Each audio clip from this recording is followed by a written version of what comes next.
Setelah menyampaikan konsep Prabowonomics di World Economic Forum, Presiden Prabowo melakukan pertemuan dengan legenda sepak bola sekaligus pelatih ternama berkebangsaan Prancis, Zinedine Zidane. Dalam pertemuan sekitar 45 menit itu, Presiden Prabowo menyampaikan keinginan besarnya untuk terus memajukan sepak bola tanah air dan tim nasional. Serta rencananya agar setiap sekolah baru harus memiliki lapangan sepak bola yang dapat digunakan berlatih siswa sekolah, anak-anak di sekitar sekolah tersebut.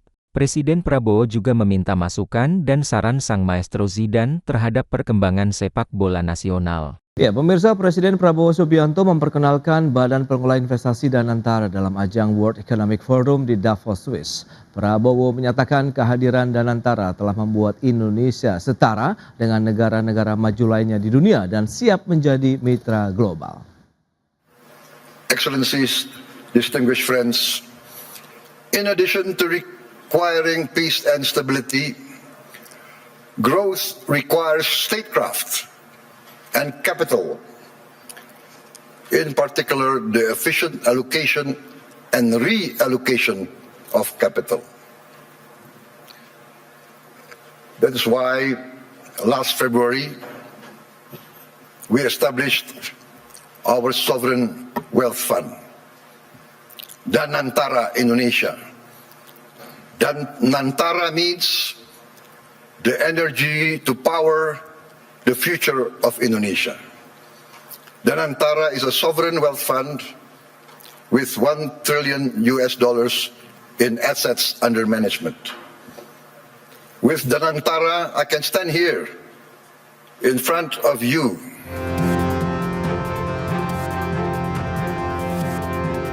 Demikian pernyataan Presiden Prabowo Subianto di hadapan para pemimpin dunia dan pemimpin perusahaan global dalam pertemuan tahunan World Economic Forum di Davos, Swiss. Presiden menegaskan melalui Badan Pengelola Investasi Danantara, kini Indonesia menjadi setara dengan negara-negara ekonomi maju lainnya dan siap menjadi mitra investasi global. Sementara itu, WEF tahun ini mengusung tema A Spirit of Dialogue yang menekankan pentingnya dialog terbuka dan kolaboratif di tengah ketidakpastian ekonomi dan dinamika geopolitik global. Dan partisipasi Indonesia menjadi momentum strategis untuk menegaskan posisi dalam rantai pasok global, memperkuat citra investasi, serta menarik komitmen investor di sektor energi hijau dan ekonomi digital. Tim Liputan, IDX Channel. Ya, pemirsa, untuk membahas tema kita kali ini, World Economic Forum dan relevansi konsep Prabowonomics, kita sudah tersambung melalui Zoom bersama dengan Ibu Hardini Puspasari. Beliau adalah Ketua Komite Tetap Perencanaan Infrastruktur dan Pembiayaan Pembangunan Kadin Indonesia. Langsung saja kita sapa ini. Halo, Bu Hardini, apa kabar? Halo Mas Pras, Alhamdulillah baik. Salam sehat, bahagia selalu. Salam sehat juga, terima kasih atas waktu yang disempatkan. Sebelum membahas lebih jauh, kita akan review terlebih dahulu seperti apa kondisi global saat ini begitu. Tensinya ini masih tinggi kah atau sudah mulai sedikit mendingin begitu, sehingga nanti kita akan bahas lebih lanjut lagi dengan forum yang tengah berlangsung di Davos begitu. Ya, jadi gini ya Mas, kalau saat ini ada 4 hal ya kalau kita lihat kondisinya, di mana pertama adalah Kadin ini tentunya mengakui ketidakpastian daripada global ini tetap ada, di mana kami melihat bahwa meskipun Indonesia menunjukkan performa ekonomi yang relatif kuat, tapi lingkungan global ini masih dibayangi oleh ketegangan dan ketidakpastian yang nyata. Di mana kita lihat berbagai faktor eksternal, itu konflik geopolitik, perang Rusia-Ukraina, ketegangan di di Timur Tengah juga, ini memberi tekanan ekonomi global. Belum lagi ada masalah perang dagang, tarif perdagangan, dan friksi ekonomi antar negara-negara besar menimbulkan volatilitas pasar global. Nah, yang kedua, walaupun resiko global ini masih ada, tentunya saya sebagai Kadin di sini harus tetap optimis bahwa Indonesia memiliki fondasi ekonomi yang kuat untuk menghadapi tantangan global. Ini didasari oleh memang proyeksi pertumbuhan ekonomi kita kan ditargetkan di 2026 ini harus bisa mencapai 5,4% ke atas ya. Nah, ini angka ini memang dinilai cukup solid, di mana Kadin juga memproyeksikan target investasi nasional sebesar 2.175 triliun di tahun 2026 dapat dicapai dan mendukung kondisi domestik yang stabil.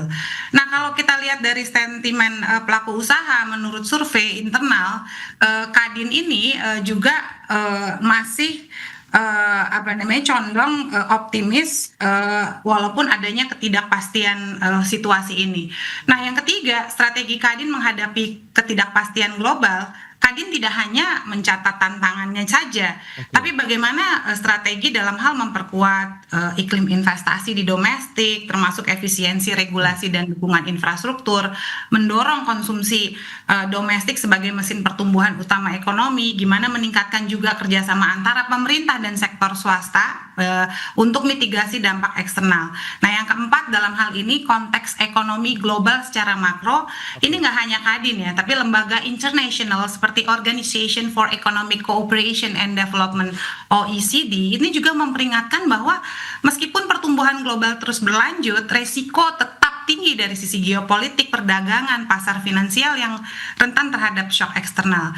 Again and again, Mas, Kadin Indonesia menilai hal ini tidak sepenuhnya melumpuhkan perekonomian nasional. Bahkan dengan strategi yang tepat dan penguatan faktor domestik, Indonesia masih mampu mempertahankan pertumbuhan yang relatif kuat dan kami optimis sebagai pelaku usaha untuk target investasi yang ambisius. Itu dia, terus membangun kekuatan fundamental ekonomi di dalam negeri ya. Nah, bicara mengenai World Economic Forum yang kerap menjadi rujukan arah ekonomi global dari sudut pandang Kadin, isu apa nih dari event ini yang mungkin akan berdampak langsung ya terhadap dunia usaha di Indonesia, Bu Hardini? Ya, kemarin yang saya lihat ya yang disampaikan oleh Bapak Presiden kita bahwa Indonesia itu adalah intinya yang membuat utama itu adalah bagaimana rakyat kecil dan yang lemah bisa tersenyum bahagia. Nah, untuk mencapai ini di mana Prabowonomics itu mentargetkan pertumbuhan ekonomi kita bisa mencapai 8% dan kemiskinan di 0%. Apa yang kemarin disampaikan di Davos tentunya Presiden menyampaikan juga ya Mas mengenai program makan gratis ini yang sangat bisa membantu anak-anak orang tua dan juga ibu-ibu hamil. Tapi dari yang disampaikan ini memang beliau sangat bangga sekali bahwa mitranya yang kuat itu adalah yang mendampingi beliau adalah Danantara. Tapi kalau kita lihat di Sovereign Wealth Fund Institute, Danantara ini dari 100 ranking itu Badan Pengelola Investasi Daya Anagata ini Nusantara ini Danantara ini memang asetnya mencapai hampir 1 triliun. Di mana yang urutan pertama itu Norway dan China yang mana mereka asetnya sampai 2 triliun. Ini memang diharapkan dari Danantara ini bisa menjadi mitra pemerintah untuk mendanai infrastruktur, hilirisasi industri sampai proyek strategis yang tentunya mempunyai dampak terhadap pertumbuhan ekonomi. Jadi Danantara ini semacam menjadi dana abadi yang bisa menjaga stabilitas dan membantu pemerintah untuk mengejar target pertumbuhan ekonomi yang ambisius. Baik, nah Bu Hardini, Presiden juga tadi sudah menyampaikan begitu pidato kunci mengenai konsep pemikiran di bidang ekonomi atau dikenal dengan istilah Prabowonomics begitu dan capaian-capaian konkret pemerintah ya selama setahun terakhir begitu. Apakah ini menjadi momentum yang tepat juga nih bagi Indonesia untuk menyampaikan pandangan mengenai konsep ekonomi yang berbasis kemandirian? Iya. Jadi kalau kita lihat ya yang sudah kita dengar yang mengenai Pak Prabowonomics ini memang ini momennya memang sangat tepat sekali, di mana Prabowonomics ini dalam paparannya ingin mencapai 1 tahun pemerintah memberikan gambaran legitimasi politik dari arah kebijakan sekaligus menjadi panggung global buat Indonesia menyampaikan konsep ekonomi berbasis kemandirian yang tegas dan sistematis. Satu, kenapa ini momennya sekarang ya Mas? Satu, karena saat ini krisis global membuka ruang narasi alternatif, di mana saat ini dunia sedang mengalami fragmentasi geopolitik, proteksionisme, krisis rantai pasok, dan juga ketidakpastian ekonomi global yang berkepanjangan. Nah, dalam situasi ini narasi ekonomi yang terlalu bergantung pada pasar global justru jadi kehilangan daya tarik. Nah, di mana konsep kemandirian yang selama ini dianggap defensif kini menjadi arus utama mainstream, di mana Prabowonomics masuk di mana kemandirian bukan isolasi tapi ketahanan nasional.